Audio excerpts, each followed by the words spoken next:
Bom dia mais uma vez, graça e paz a todos.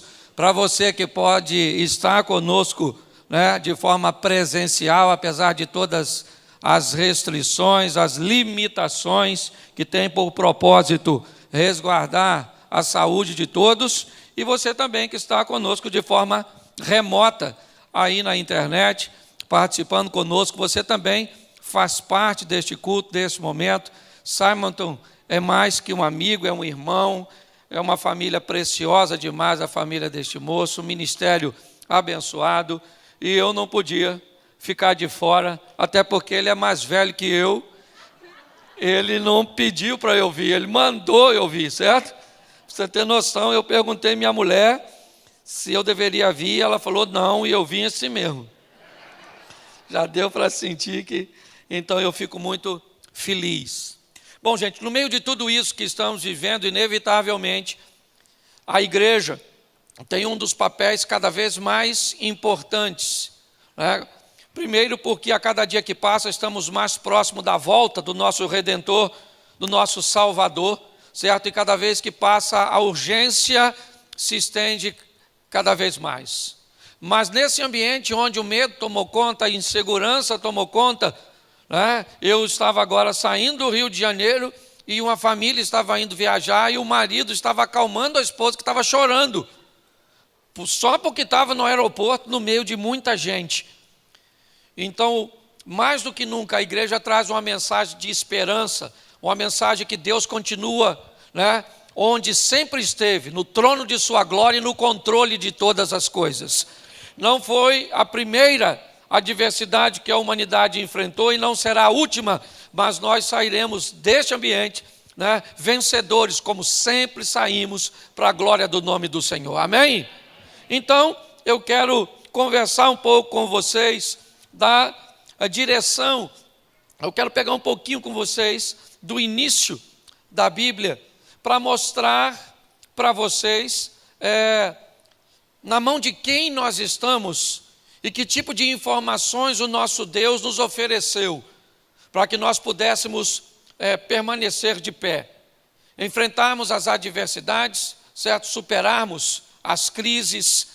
Eu acho que esse é um ambiente que todos nós precisamos viver no momento. E a igreja tem um papel crucial de animar você, de dizer para você, vamos embora, vamos para frente, certo? Sabemos que enfrentamos e ainda vamos enfrentar algumas baixas, é verdade. Eu tive o Covid há mais ou menos uns 60 dias atrás, e é um grande desafio. Por 2 dias, eu tive certeza que eu ia morrer. Estou falando sério. Já estava conversando com Deus nas minhas orações, falando, Senhor, vai para a porta, para me receber que eu já estou chegando. Porque é muito mais do que uma doença física, também ela é emocional. Mas eu quero compartilhar com vocês, porque no princípio, ou seja, no Gênesis, nós vamos receber algumas direções de como nós devemos viver e como nós devemos nos comportar. Informações preciosíssimas, nós temos aqui, se você tiver uma Bíblia aí, seria legal você abrir em Gênesis, capítulo 1, verso 1, um texto provavelmente que você já sabe de cor. Gênesis 1,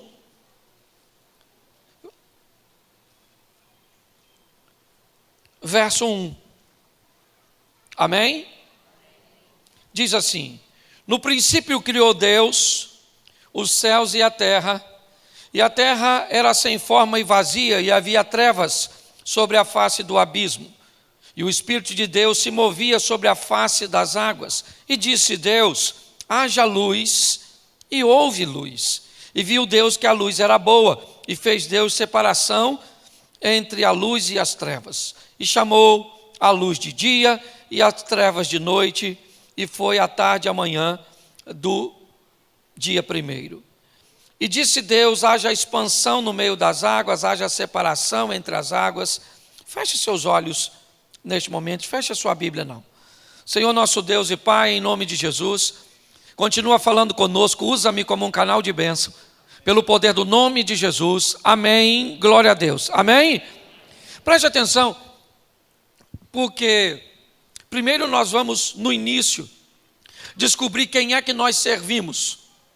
Um Deus criador e um Deus poderoso, que é capaz de fazer do nada tudo. Quando nós olhamos o capítulo 1 e o capítulo 2 de Gênesis, o que vamos ver é Deus criando, chamando à existência as coisas que não existem como se ela já existisse. Um texto exposto na carta aos Romanos, do capítulo 4, verso 17, onde diz que o Deus de Abraão chama à existência aquilo que não existe como se já existisse. Me parece que Deus está querendo dar uma sinalização logo no início de tudo. Que tipo de vida o ser humano vai precisar levar? Porque preste atenção, a fé é o firme fundamento das coisas que não se veem, mas se esperam. Quando eu vejo Deus, chamado nada tudo, dizer que algo vai existir, chamando e haja luz, como se ela já existisse, eu vejo que me parece que Deus está criando um padrão, cujo qual nós vamos precisar viver. E que padrão é esse, pastor? A fé. Chamar de uma forma segura e concreta aquilo que não existe, como se já existisse. Na verdade, nós estamos recebendo uma informação de que apesar das coisas não estarem como nós esperávamos que estivessem, que as coisas muitas vezes que estão ao nosso redor não estão como nós ou gostaríamos que fosse, nós temos a garantia de que pela fé, nós vamos alcançar a vitória. Pela fé as coisas vão mudar, as coisas vão acontecer, a vitória vai chegar. Eu não sei como é que está a sua família, como é que estão os seus negócios, como é que estão suas emoções. Eu só sei de uma coisa: falar que está ruim não vai melhorar nada. Chama a existência aquilo que não existe como se já existisse. É assim que funciona, é assim que a Bíblia, E o mais interessante é que Hebreus diz assim: o justo viverá da... Então fé não é uma coisa para você ter lá uma vez ou outra. Você tem que ter um estilo de vida de fé. Você está entendendo? Que o tempo inteiro você tem que chamar a existência aquilo que não existe, como se já existisse. Seu casamento está bom?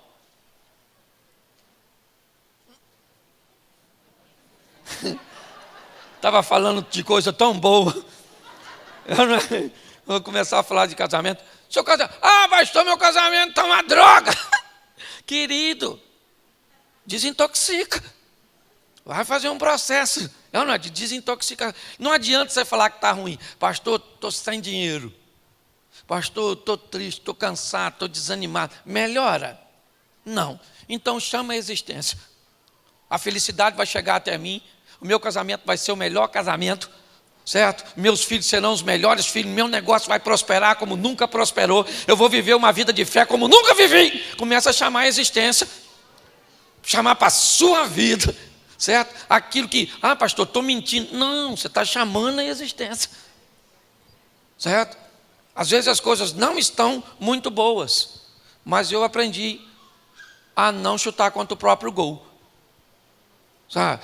Às vezes alguém fala: pastor, como é que está o seu casamento? Olha, está bom, podia ser melhor, mas podia ser pior. Mas como eu não ando para trás, eu estou indo para frente. Rapaz, minha mulher está ficando cada vez mais bonita. Isso é fé. Eu estou ficando cada vez mais rico, eu estou ficando cada vez mais crente, eu estou ficando cada vez mais saudável, mais sábio. Você tem que falar palavras, chamando à existência aquilo que ainda não, mas é só uma questão de tempo até acontecer. Amém? É assim que funciona. O problema é que nós estamos debaixo de uma visão pessimista, e está todo mundo... Como é que está a situação? Vai piorar. Para tu. Aliás, eu sei que não vai melhorar para todo mundo, mas a Bíblia diz que o Isaac andava no deserto, plantava no deserto, e o negócio funcionava para o Isaac. O Deus de Isaac é o mesmo Deus nosso. Então, se na nossa vida o deserto vier, o deserto vai ter que nos fazer prosperar, nos fazer crescer, nos fazer vencer. Então só tem que saber quem é que eu sirvo. Um Deus que tira tudo do nada. Então, se você não tem nada, é nesse ambiente que Deus gosta de trabalhar. E se tiver alguma coisa, aí Ele trabalha mais ainda. E se você desanimar, aí Ele não trabalha nada. Então você tem que ter ânimo. É o que a Bíblia está nos mostrando, a direção de um Deus, que nos 2 primeiros capítulos mostra, né, o nosso estilo de vida e não um momento, mas uma trajetória de fé. Eu sou um cara hiper, ultra, mega desanimado. Você acha que eu sou assim? Claro que não. Para mim tudo está para cima. Minha mulher fala: Cláudio, você tem sangue de barata. Você não liga para nada, tu é gente boa. Eu falo: filha, na vida só tem 2 tipos de problema. E os 2 não adianta esquentar a cabeça. O primeiro é o que tem solução. Vou esquentar a cabeça para quê? Vai resolver. E o segundo, o que não tem solução. Vou esquentar a cabeça para quê? Não vai resolver. Fiquei doente. 2 coisas podem acontecer. Qual é? Uma, eu fico curado. Beleza. Outra, eu vou morrer. Beleza. Beijinho no ombro e vou embora encontrar com o meu Jesus. Mas sua mulher vai casar com o outro, seu carro vai ficar tudo por aí. Dane-se. Certo? Um dia eu vou. Você tem que decidir se você é crente ou Highlander. Será que tem que cortar a sua cabeça para você morrer? Entende? Então nós precisamos entender que a nossa vida é uma vida de fé. 1000 cairão ao teu lado, 10.000 à tua direita, mas você não será atingido. Apenas com os teus olhos verás o livramento que Deus tem para você. Então não perca o ânimo, não, ande mesmo. E o pior que nesse ambiente, os outros vão achar que você é doido. Hoje ela não pode rir, mas quando alguém fica com medo, não pode me ver, né? Mas quando alguém fica com medo perto de mim, eu começo a rir. E a máscara é maneira. Que você pode ser debochado, certo? Você pode rir dos outros. Nós estamos pregando e você pode estar fazendo um posicionamento negativo. A máscara é uma beleza, principalmente para quem tem olhos bonitos, que chegou a sua vez de brilhar. Então nós precisamos entender isso. Uma vida de fé, onde nós vamos acreditar que Deus está no controle de tudo e Ele se levantará em nosso favor. Posso ouvir um amém? Só que, se no capítulo 1 e 2 Deus se apresenta, no capítulo 3 nós vamos aprender uma coisa muito legal. E é muito importante nós conhecermos a Deus. A Bíblia diz: conhecer e prosseguir em conhecer ao Senhor. A vida do crente é de fé em fé e de glória em... Porque isso nos remete a um relacionamento crescente. A manifestação da glória de Deus amanhã será maior do que a de hoje na sua vida e na minha vida.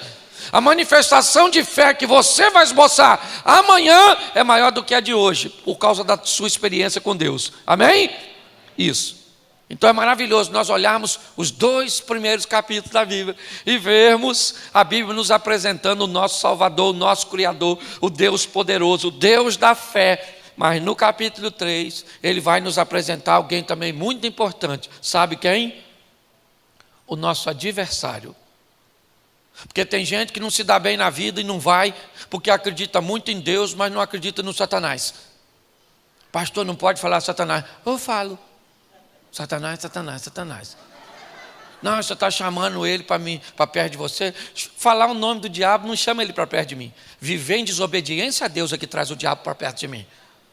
Você está entendendo? Então, nós precisamos entender uma coisa. Agora Deus vai nos mostrar o nosso adversário, o nosso inimigo. E saber como ele trabalha, como ele age, que armas ele vai usar contra mim e contra você, também é muito importante nessa guerra. Então, abra sua Bíblia aí. 1 Pedro capítulo 5, verso 8. Vou esperar você abrir para você ler e marcar, porque vale a pena você descobrir quem é o seu adversário. Você pensa que é sua sogra, sua esposa, seu patrão, o governo, a esquerda. Mas não é. Ainda que eles façam, às vezes, algum serviço de freelance. Por Satanás. Cuidado que você pode estar rindo de você mesmo. Agora ninguém riu. 1 Pedro 5,8, amém? Diz assim: sede sóbrio e vigiai, porque o diabo o vosso anda ao derré. Olha para mim aqui, porque isso é maravilhoso. Deus está sinalizando aqui, certo? Nós olhamos para o Gênesis 3 e vemos a manifestação do mal. Mas ao longo da Bíblia nós vamos encontrar informações preciosíssimas. E aqui vem uma. Quem é o nosso adversário? O diabo. São as pessoas? Sim ou não? Não. É o nosso adversário que anda ao... Por que ele anda ao derredor? Porque a Bíblia diz que os anjos do Senhor acampam ao seu redor, daqueles que o temem. Os anjos andam onde? E o diabo? O anjo anda onde? E o Satanás? Isso, é como se os anjos andam aqui e o Satanás aqui. Ou seja, para ele te ver, ele tem que fazer assim, ó. Porque os anjos estão nos protegendo. Os anjos do Senhor acampam-se ao redor daqueles que o temem e o livra. Só que a Bíblia diz que o diabo é o meu adversário. Isso aí. E por favor, não ache que ele é seu amiguinho, irmãozinho do mal, Luciferzinho da série. Hoje o pessoal assiste, não sei você. Bota lá na televisão, na casa dele. E liga na série Lúcifer. Tudo começou com fantasminha. Lembra do Gasparzinho? O fantasminha, camarada. Me parece que deve ter começado por ali. Hoje tem gente que é assim, se eu falasse a palavra Lúcifer na casa que eu fui criado, eu estava usando prótese. Falar não era permitido, imagine.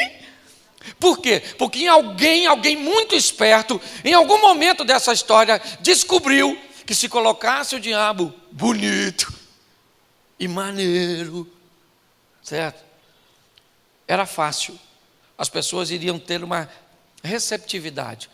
Preste atenção, se ele é bonito ou feio, isso não é o que está em questão. O que a Bíblia está dizendo é que ele veio roubar, matar e destruir. E ele é o nosso adversário. Então não vem com essa historinha de irmãozinho do mal, de gente boa, não mexe com ele, não mexe comigo. A Bíblia está dizendo que o diabo é o meu e o seu adversário, quer destruir a sua vida com Deus, quer destruir o seu casamento, quer destruir os seus negócios, quer destruir tudo que é seu. Então não dá mole para ele. Por isso que a Bíblia diz, vigiai, sede sóbrios, porque o diabo, o vosso adversário, anda em derredor, buscando uma brecha para entrar na minha e na sua vida. Agora deixa eu falar uma coisa para você que talvez possa chocar algumas pessoas, mas eu preciso falar, aliás, nem falar só, eu preciso mostrar você na Bíblia. Abra sua Bíblia, Atos dos Apóstolos, capítulo 13, verso 10, o apóstolo Paulo está falando de um homem chamado Elimas. Atos dos Apóstolos 13, 10. Amém? Amém? Amém. Disse, o que ele disse? O que ele disse? Ó filho cheio de todo, engano de toda, inimigo de toda. Ele está falando de quem?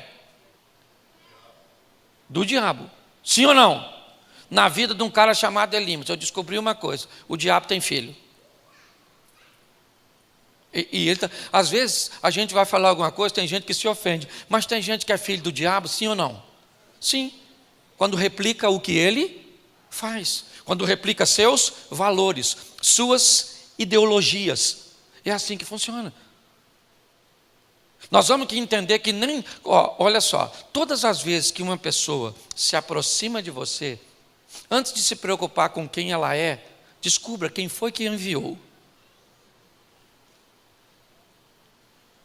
Sua vida é preciosa demais para que você permita com que qualquer tipo de pessoas, certo, faça parte da sua intimidade. Um dos grandes benefícios de tudo aquilo que nós estamos vendo hoje também é um certo distanciamento, porque inevitavelmente nós não sentimos mais seguros perto de todas as pessoas. Isso nos arremeteu de volta para a nossa casa, para a nossa família. E é muito importante que nós venhamos entender que o diabo também tem filho.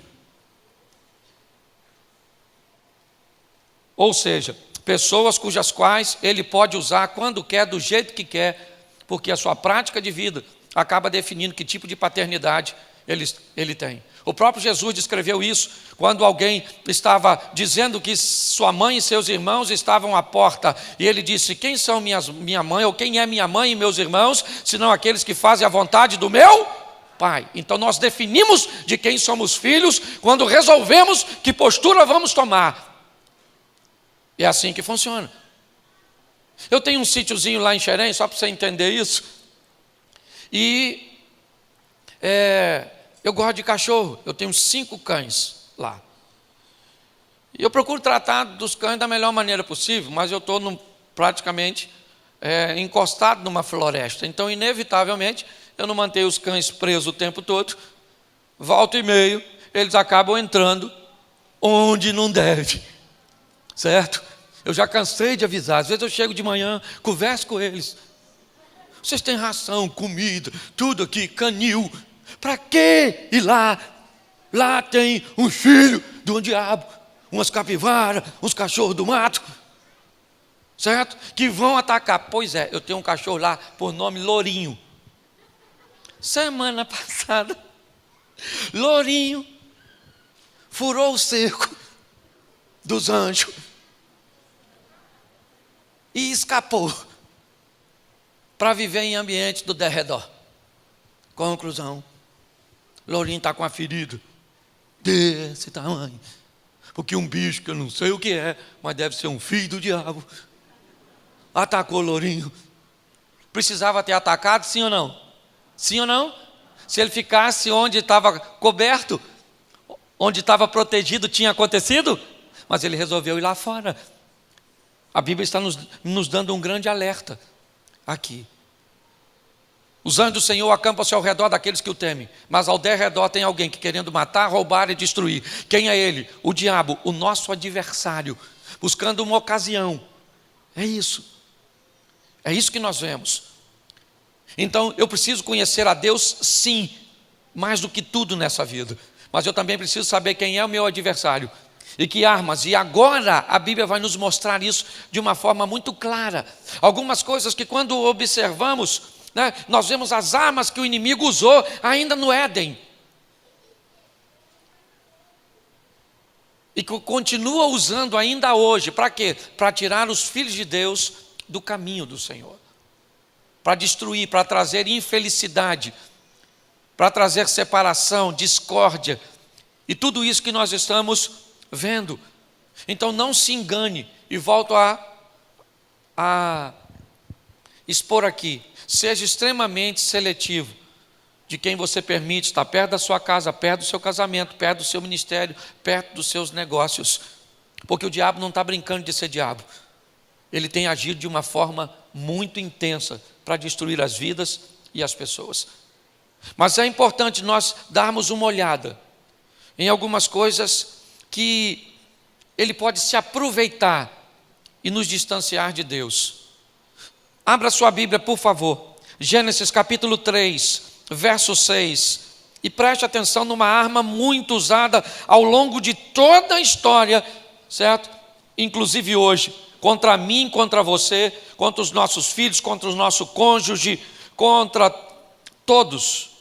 Gênesis 3, 6. Diz assim: e viu a mulher que aquela árvore era boa para se comer e agradável aos olhos, e árvore desejável para dar entendimento. Tomou do seu fruto, comeu e deu também ao seu marido, e ele comeu com ela. Preste atenção, porque aqui nós temos uma das armas mais poderosas que o diabo vai usar contra você: o desejo proibido. A doçura em lugares que não é para nós. Sabe aquele mel na ossada do leão que Sansão se deparou? É uma coisa doce, mas num lugar proibido. Se aproveitar, e preste atenção, no que diz respeito à tentação, o serviço do diabo é personalizado. Ele traça o seu perfil, sabe aquilo que hoje as redes sociais te oferecem, o horário de postar, o público-alvo, o que eles mais gostam. Sabe aquela coisa que define que se você fizer naquele horário, causa mais impacto, mais efeito. É isso que o diabo vem fazendo ao longo né, de todo o tempo com a humanidade, traçando o perfil de cada um. E o que é que ele precisa usar contra você para te destruir? Não é a mesma coisa que vai usar contra o seu marido, contra o seu filho, porque às vezes temos filhos criados no mesmo ambiente e que tomam caminho tão diferentes. Às vezes nós ficamos confusos e muitas vezes até no sentido culpados, porque um filho deu certo ou 3 deu certo e um deu errado. Se eu criei os 3 no mesmo modelo, porque com certeza as armas que o diabo usou foram armas diferentes. E às vezes entrou em determinados lugares onde você não estava preparado, até porque inevitavelmente a atualização do smartphone tem que ser da nossa mente, transformáveis pela renovação da vossa mente, para que você descubra qual é a boa, perfeita e agradável. As armas do diabo vai mudando suas artimanhas, seus artifícios. É assim. Se nós não entendermos isso, nós vamos nos dar muito mal. O que Eva nutre? O desejo pelo proibido. Ela sabe que aquela árvore não deve mexer? Sim. Mas o que aquela árvore leva para Eva? Uma atração.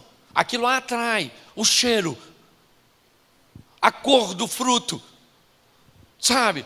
Imagine. O que nós estamos falando aqui é de algo proibido. Esqueça a tal da árvore, esqueça a tal da maçã, aquela historinha, esqueça. Pegue apenas a mensagem, qual é a árvore que o inimigo está tentando usar contra você para afastar você da obediência do seu Deus.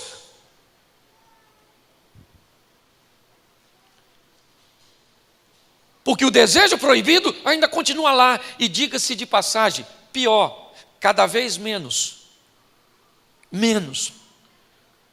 sabe?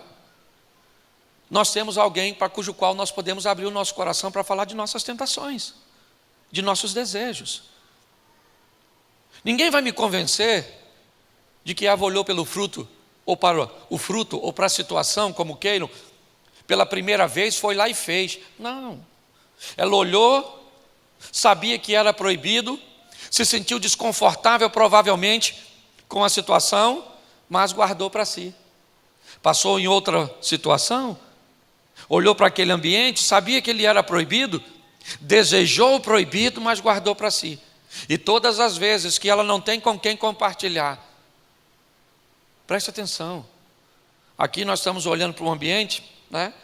Queira colocar como for, mas que Adão não tinha outra pessoa para dar atenção, era só Eva chamar e falar assim: meu amor, querido, Adão, chega aí, filho.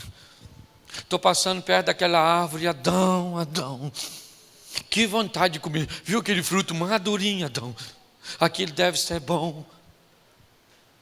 Ela poderia ter falado sim ou não? Sim ou não? Mas por que não falou? Porque normalmente nós ficamos muito envergonhados por nossos segredos e desejos obscuros. É ou não é? Presta atenção, homem. Tem homem aí? Levanta a mão. Só os caras que têm certeza. Isso. Presta atenção, você é casado e lá no seu trabalho tem uma mulher daquela mulher maneira. Aquela mulher, aquela cavala. Uma dona extraordinária, sabe? E ela começa a olhar para tu, piscar assim. Colocar um papel assim na mesa. Fala sério. Se uma mulher maneira der mole para tu, isso levanta sua autoestima?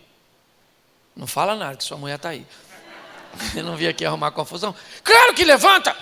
Aquele mulherão, cheirosa, bonita. Sua mulher parece até que perdeu a visão. Nem você ela vê mais. Agora, qual de vocês chegaria em casa, chamaria sua esposa e falaria: amor, chega aí. Cara, pensa se numa mulher maneira. Lá no trabalho, tá olhando para mim, filha.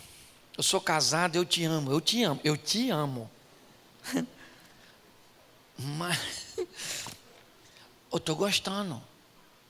Entendeu? Qual dos homens chegaria em casa? Pode levantar a mão. Se você acha que vai continuar vivo. Chamaria sua mulher e falaria: nenhum. Por quê? quê? Porque a mulher vai falar: ah, cachorro, você está dando trela para aquela sirigaita, eu já estou desconfiado de você. Então você não fala. Vai falar sim ou não? Claro que não falo. E a senhora não ri também não. Porque a senhora também olha, que a mulher é dissimulada. Olha sem nós notar. Eu já falei isso aqui. Passa uma mulher bonita, o homem olha assim, ó.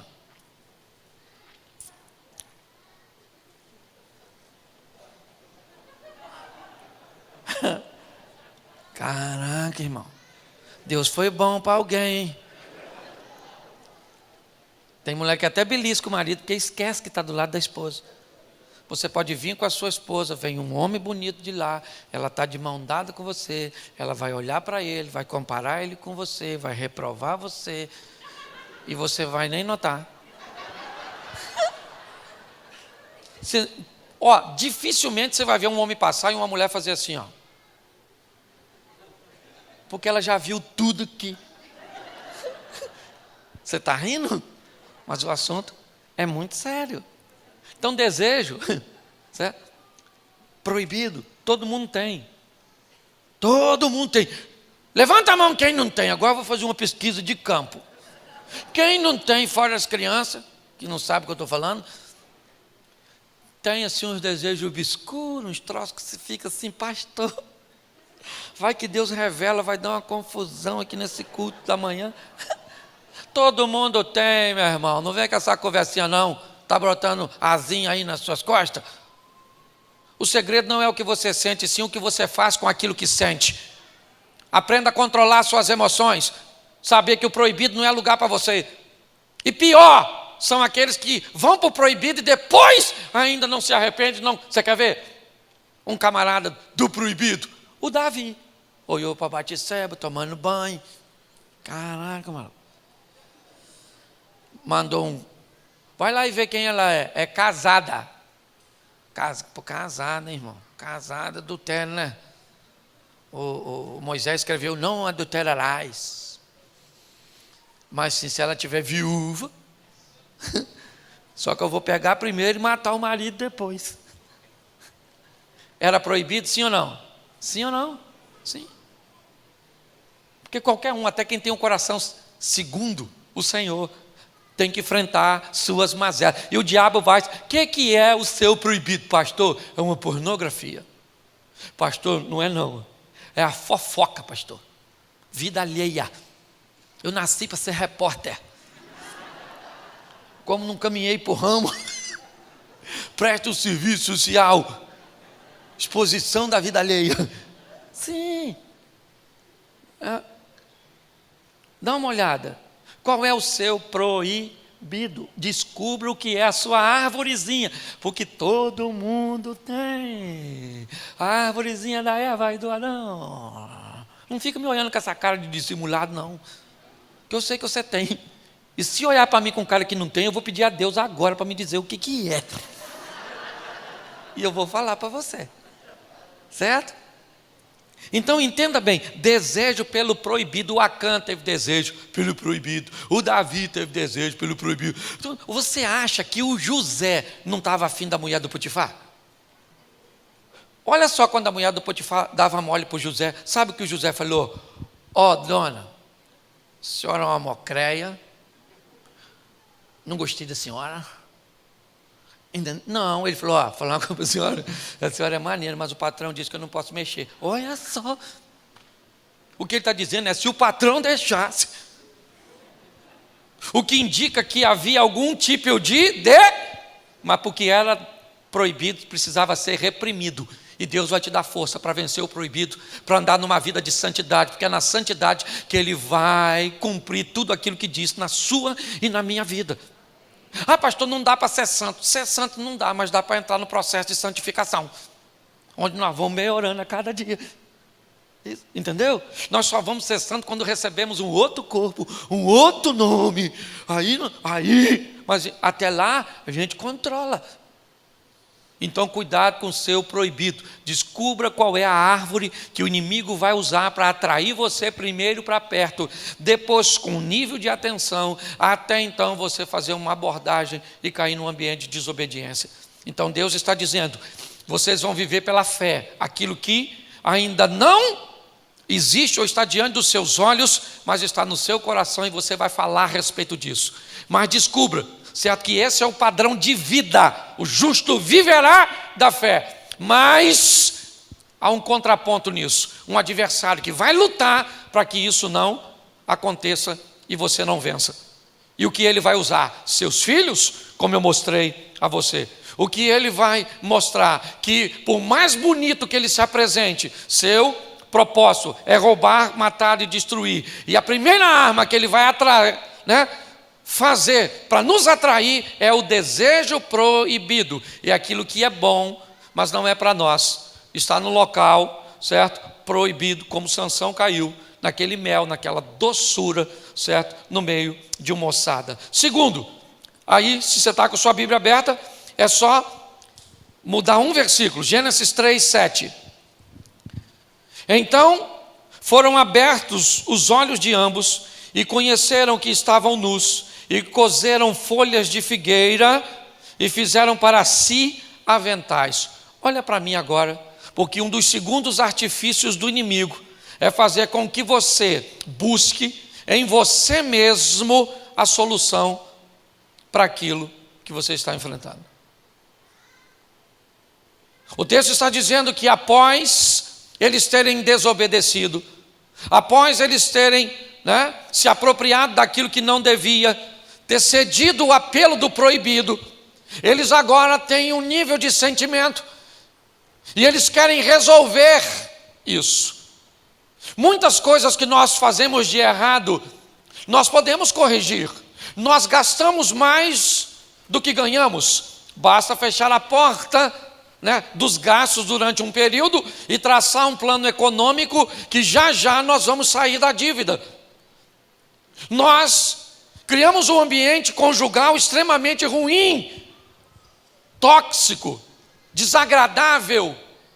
Então eu posso corrigir a minha postura com carinho, com amor, com respeito, com um pedido de perdão seguido de reposicionamento, e eu então posso consertar meu casamento. Tem coisas que eu posso corrigir por mim mesmo, mas o que a Bíblia está dizendo é que apesar disso ser possível em muitas áreas, tem uma que nós não vamos conseguir corrigir: o pecado.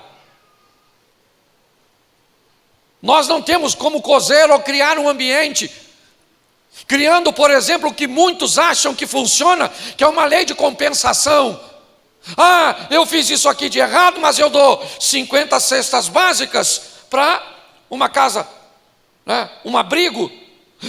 Eu cometi esse erro, mas eu vou compensar aqui com um serviço na igreja, com uma atividade. Não, querido. Quando o assunto é pecado, nós não conseguimos resolver este problema e precisamos de alguém para resolver, e esse alguém é Jesus. Só Ele pode pagar o preço para resgatar a minha e a sua vida. O inimigo vai convencer muitas pessoas: não, eu não vou entregar o dízimo na igreja, porque eu não concordo. Eu vou pegar e dividir meu dízimo com algumas instituições filantrópicas que cuidam de pessoas. É assim? É desse jeito que você quer fazer as coisas? É como Davi: eu quero levar a arca para Jerusalém, tá certo? E o que eu vou fazer? Um carro novo, onde ninguém nunca andou, uma festa belíssima, bois que ninguém nunca usou, sacerdotes ali para tomar conta do caminho que a arca vai fazer. O que esse cara estava querendo fazer? O certo, do jeito dele. Estava lá escrito e determinado. As argolas estavam na lateral da arca, porque ela era para ser conduzida no ombro dos sacerdotes. O cara está tentando fazer a coisa certa, porém da forma errada. Muitas pessoas acabam se atrapalhando e a Bíblia está sinalizando: cuidado, porque isso pode gerar para você grandes prejuízos. Está lá a morte do indivíduo, a arca vai para a casa de Obed-Edom e toda aquela história. Por quê? Porque alguém quer fazer as coisas do jeito dele. Com Deus, ou é do jeito dele ou não é. Com Deus ou é 8 ou 80. Ou você serve ou não serve. Ou é frio ou é quente. É assim que funciona. E nós precisamos ter maturidade para entender isso. E esse é um dos inimigos. Vamos lá? Vamos resolver do nosso próprio jeito? Judas Iscariotes e Pedro. Os dois, de certa forma, traíram Jesus, sim ou não? Sim ou não? Sim. Por que vamos culpar mais Judas do que Pedro? Não. Mas na hora de consertar as coisas, de tentar resolver as coisas, aí é que a diferença foi estabelecida. Judas tentou resolver por si próprio, tirou a própria vida. Pedro se arrepende. E Jesus disse: então apacenta as minhas ovelhas. É assim que funciona. Não tente, cuidado que o inimigo vai tentar convencer você. Em muitas situações, cuidado com isso. Porque muitas pessoas têm se dado muito mal com essas questões. Verso de número 10, ainda de Gênesis 3. E ele disse: ouvi a voz soar no jardim e temi, porque estava nu e escondi-me. Preste atenção. Olha só. Nós temos aqui uma das armas mais poderosas que o diabo usa contra mim e contra você, contra nós. O medo. Algumas traduções até traduzem assim: Deus conversando com Adão pergunta: quem foi que te ensinou a ter medo? Não fui eu. Não fui eu que te ensinei. O medo inevitavelmente vai trazer insegurança. Muitas vezes a sensação cuja qual nós estamos sozinhos. Quando nós olhamos para isso, nós vemos que essa é uma arma. O desejo proibido é uma arma, certo? A tentativa de resolver por si só é uma arma. Mas o medo é uma arma extremamente poderosa, usada pelo diabo. Diga-se de passagem, hoje, não sei a realidade daqui, mas de onde eu venho e pastoreio e de alguns amigos, as pessoas não têm medo de ir nos shoppings, não têm medo de ir nas praças, de irem à praia, não tem medo de nada disso, mas parece que o Covid se converteu. Parece que ele está só na igreja. Tem gente que posta a foto em tudo quanto é canto e sem máscara. Vamos na igreja? Não, na igreja não vou não, menino. Está muito perigoso. É uma arma que o diabo tem usado. Aí hoje as pessoas têm medo de casar. Ah, pastor, eu não vou casar porque eu não sei se vai dar certo. Você acha que eu tinha certeza que dava? Até hoje, não tem. Esse mês, dia 11, fiz 29 anos de casado. Nem pensei que minha mulher ia viver tanto. Com uma saúde irritante, irmão. O Covid pegou ela, quase que morreu. O Covid? Minha mulher nem sintoma teve. Eu quase morri umas 3 vezes. Ah, você quer ter filho? Eu não, casar eu vou, mas ter filho não vou. Por quê? Porque é muito perigoso. A gente não sabe o que vai ser. Hoje as pessoas estão com medo. Tem gente que está com medo até de estudar e de não conseguir um bom emprego. Então ele já não estuda para não decepcionar. Por que não conseguiu? Porque não estudei. Então para com esse negócio. Quando Deus chegou, o que o Adão deveria falar? Estamos aí na área. Não como antes, mas estamos aqui. Ele se escondeu. E é assim. Muitas coisas nós não resolvemos porque o diabo faz com que nós venhamos temer.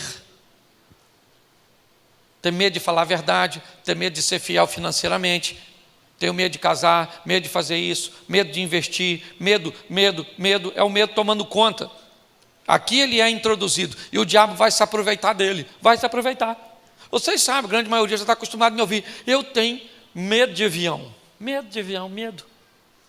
Ontem ainda estava assistindo 2 filmes que o avião caía. E aí eu ia pegar o voo hoje de manhã. O que você acha que eu pensei? É um sinal que o avião que eu vou botar vai cair. Uma vez eu paguei uma passagem para Israel de primeira classe, classe executiva. Quase 40 dias antes da viagem, me deu uma crise de pânico. Eu desmarquei, não fui. Olha só, medo, querendo paralisar.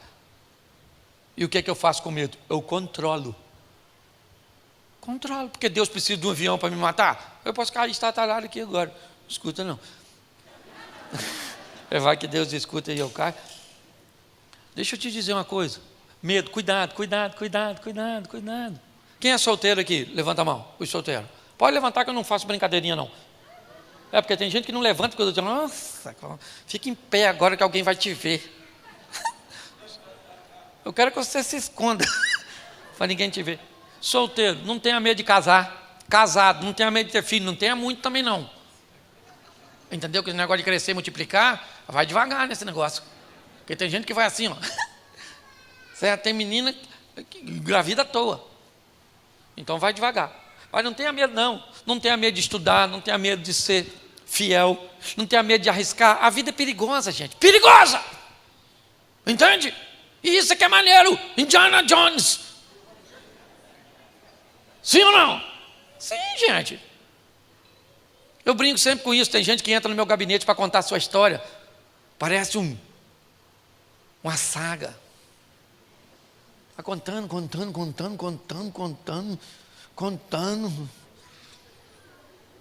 Eu vou empurrando cadeira assim para trás, assim, ó.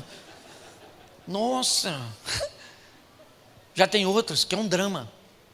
Eu choro. Eu tenho lenço lá, não. Já tem outros que é um filme de terror. Saio do gabinete e vou dormir com luz acesa. Já tem outros que é ficção científica. Aquelas pessoas que vivem no mundo da lua, num estudo, quer trabalhar na NASA. Os caras engraçados, rapaz. Você está rindo? Já tem outros que a vida é um romance. Tudo, apaixonado por todo mundo. Sofre. Eu amo a todos. Eu acho maravilhoso. Me lembro, o vento levou. Mas tem uma turma da aventura. Pastor, caraca, quase morri 3 vezes essa semana. O carro bateu. E saí para jantar com a mulher. Nós brigamos. Caramba, a gente chegou em casa. Aí eu pedi perdão, fizemos as pazes. Tivemos uma noite maravilhosa. E no dia seguinte os problemas começaram de novo. E aí entrou um raio na antena, queimou até a máquina de lavar. E aí a gente vai. E eu falo, caraca, que vida maneira, maluco. Que maneira a sua vida. Uma aventura. Não tenha medo não, meu filho. Está com medo de viver? Morre. Passa a mão nas coisas, assim, enfia na boca, assim, no ouvido, assim, ó, e nem vai no médico. Está fácil de morrer hoje em dia.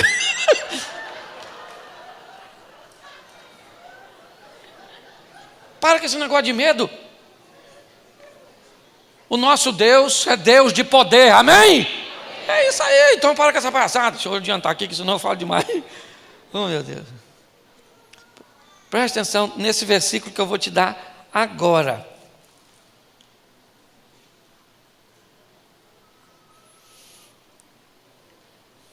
Gênesis 13, 12. Esse é muito maneiro. 13, 12. Amém? Então disse Adão. O que Adão falou? A mulher que o Senhor me deste por Gênesis 3. Aí eu falei o quê? Desculpa. Gênesis 3. Verso 12. Então, disse, o que ele falou? Só até aí. O que o homem falou? Fala de novo. O que ele falou de novo? Deus chegou e falou assim, Adão, irmão, vem aqui para a resenha. Falou uma coisa para tu, irmão. Você vacilou. Ele falou, eu? A mulher que o Senhor me deu, botou a culpa em Deus e na mulher, terceiro inimigo que o diabo, ou quarto inimigo que o diabo vai usar contra a sua vida, a omissão de suas responsabilidades. Porque tem gente que não é culpado de nada, ele só é vítima. Só vítima. Pastor, meu casamento acabou, que meu marido é uma praga, uma peste, um troço ruim, a mãe dele é terrorista, os filhos que nasceu nem sei o que é. E você? Não, eu não sei, pastor, assim, sabe? Eu acho que eu não sou desse mundo. Sou uma pessoa educada.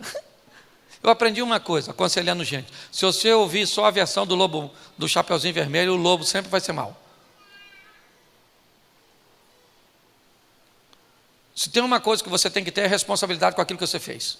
Presta atenção. Eu estava querendo comprar um carro, sábado. Aí vim num leilão, um carro.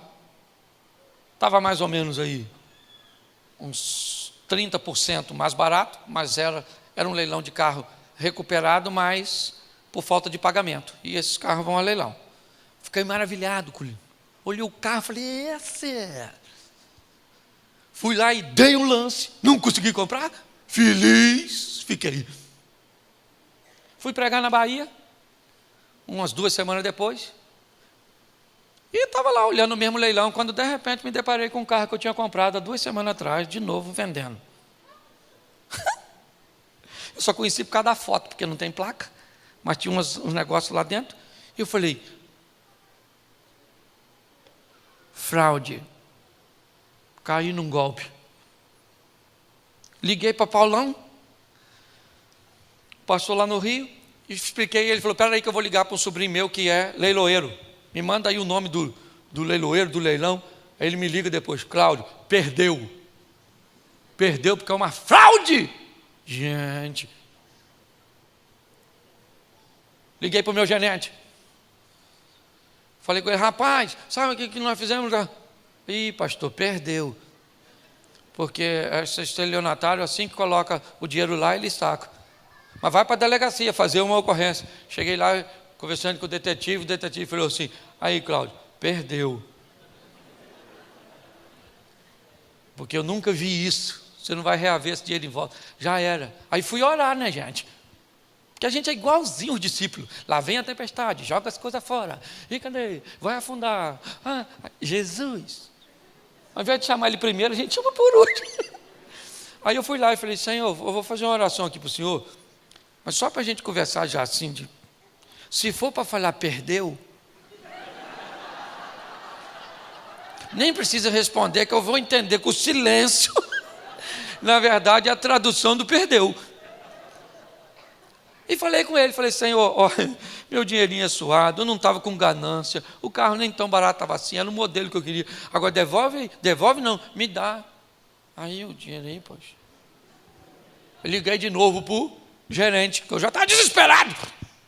O gerente falou, Cláudio, ora, porque se o cara não tirou o dinheiro de lá, o banco tem como entrar com um processo para você reaver o dinheiro. Aí, meu filho, foi ele falar e eu... Que é assim, é só apertar a situação que a gente sabe o endereço. É ou não é verdade? Apertou, a gente sabe o endereço. Com o telefone na mão, já fui desabando e falando com o criador de Gênesis 1. Chama a existência. Eu falei, eu vou olhar para a conta e quero ver aquele dinheiro de novo lá.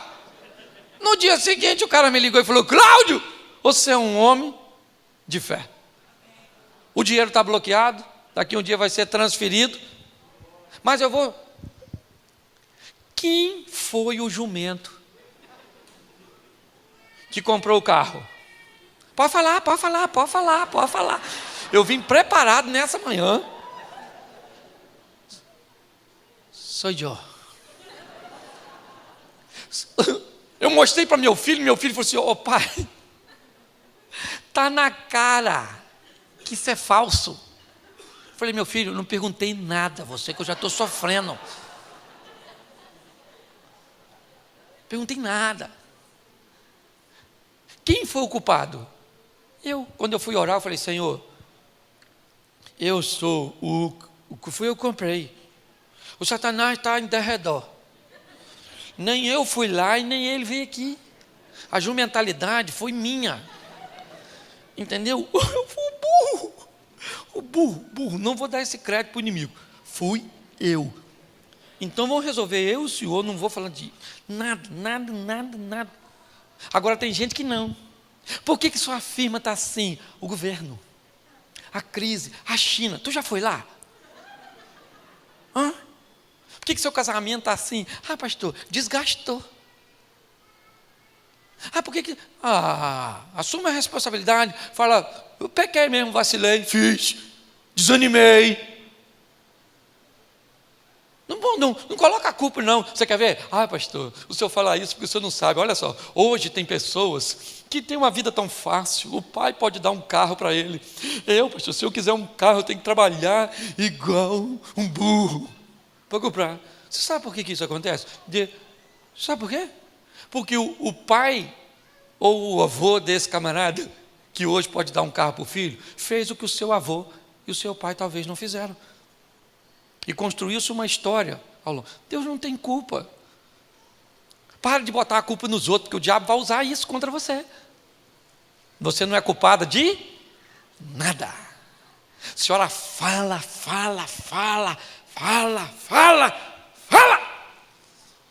O marido quer largar a senhora, o diabo está furioso. A senhora não cuida dessa carcaça da senhora, parece um bicho. O marido não procura a senhora, também a senhora não se perde. Escute só. Entendeu? Você queria que sua mulher fosse uma princesa, e tu lá é príncipe? É ou não é? Então, nossas responsabilidades, não se omita delas. O diabo vai usar isso contra você. E a última que eu quero usar para sinalizar aqui para vocês, já no capítulo 4, a inveja, a régua dos outros para medir você. Vou contar as coisas que eu conto aqui, sim, que fica só entre eu e vocês. Menino, esses dias estou eu, na internet, tanta coisa para olhar. Sabe o que eu estava olhando? Os seguidores dos outros. Quantos tinha? Qual eram as visualizações na foto dos outros, para comparar com a minha. E os comentários. Menino. Falei, nossa. Tem gente com mais. Meu Deus. Não use a régua dos outros. O diabo vai fazer isso. Fazer você ficar olhando para a vida dos outros para medir pela régua dos outros a sua. Sempre vai ter gente com mais dinheiro que tu, com a vida melhor que a tua. E louvado seja Deus, porque isso te inspira a melhorar. Mas sempre vai ter gente com a vida pior que a sua, que te ensina que você está indo no caminho certo e você tem que melhorar. E sabe o que me deixa mais triste? Porque olha só, o Caim levou a oferta. O texto até diz, depois você lê que eu não sou obrigado a ler tudo. Eu estou quase acabando. O Caim chegou lá e botou a ofertinha dele, sim ou não? Aí o Abel, porque o Caim era mais velho. Aí o Abel foi lá e botou a ofertinha dele. Ficou esperando para ver qual das duas e provavelmente, a aceitação vinha com fogo. De repente os dois estão olhando. E a oferta de quem pegou fogo? De quem? A do Abel, começou a pegar fogo. Quem foi que tacou fogo naquele negócio? Quem foi que tacou fogo? Quem foi que tacou fogo? Então o Caim tinha que resolver o problema com quem? Aí ficou com raiva do Abel. Enquanto nós ficamos olhando para a vida dos outros, poderíamos canalizar tal atenção e esforços para fazer as coisas acontecerem na nossa. Entendeu? O diabo usa tudo isso. Ele usa contra mim e contra você o desejo proibido, a tentativa de resolver aquilo que nós não temos condições de resolver, o medo que nos impede de tomar decisões assertivas, certo? A omissão de responsabilidade e a inveja. São sinais que a Bíblia já está me mostrando lá no Éden, usado ao longo da história, com todos, inclusive contra mim e contra você. Então o que eu preciso saber, em primeiro lugar, o que é? Onde estão meus desejos? E principalmente aqueles que estão em lugares que eu não devo permitir que ele esteja. Entender que com o meu pecado não existe lei de compensação, existe um Deus que enviou seu Filho para morrer por nós. Entender que o medo precisa ser vencido, porque senão ele irá nos neutralizar. Assumimos as nossas responsabilidades e não encará-las como fatalismo. Agora que eu fiz, já era, acabou. Não, a mulher sabia que se ela cometesse adultério, seria apedrejada. Mas na história daquela mulher, Jesus chega e entra com providência e livra. Então, seu erro foi erro? Sim. Você precisa se responsabilizar? Sim. Mas não encare com uma visão fatal, porque o Senhor pode restaurar você. E a inveja, cuidado com a vida dos outros. Eu conto uma historinha e encerro aqui.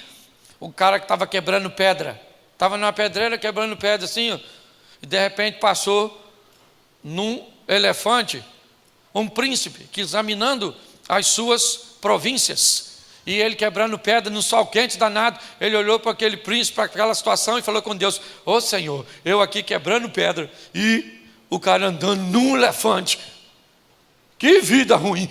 O Senhor podia me transformar nesse príncipe. Deus transformou ele no príncipe.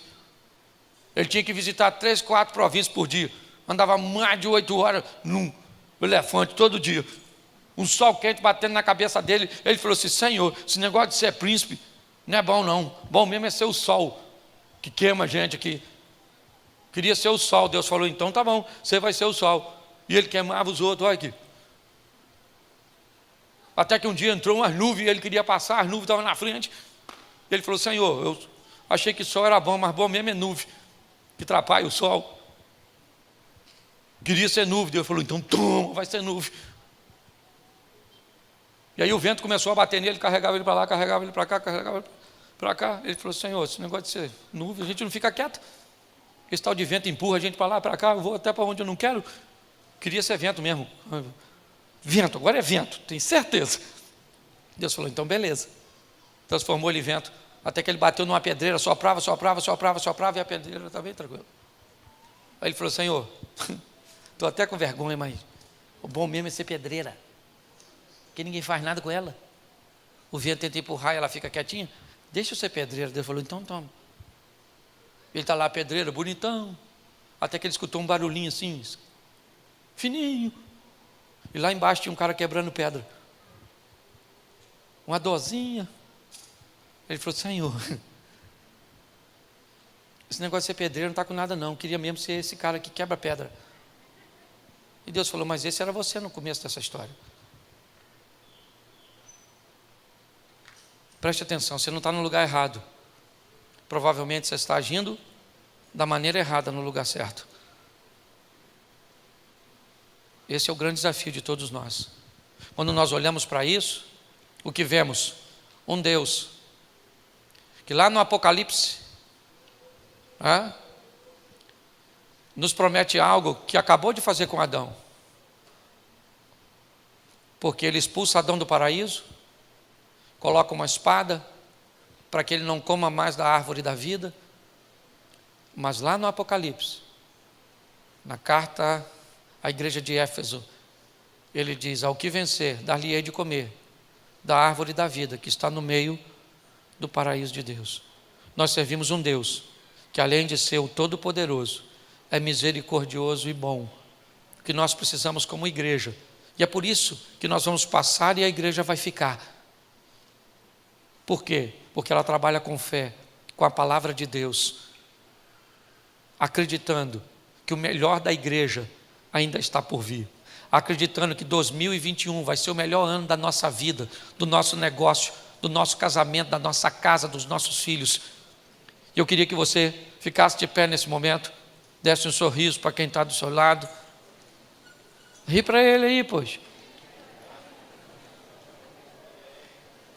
Isto.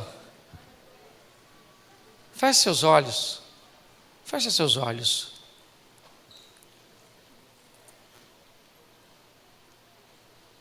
Eu quero orar com você.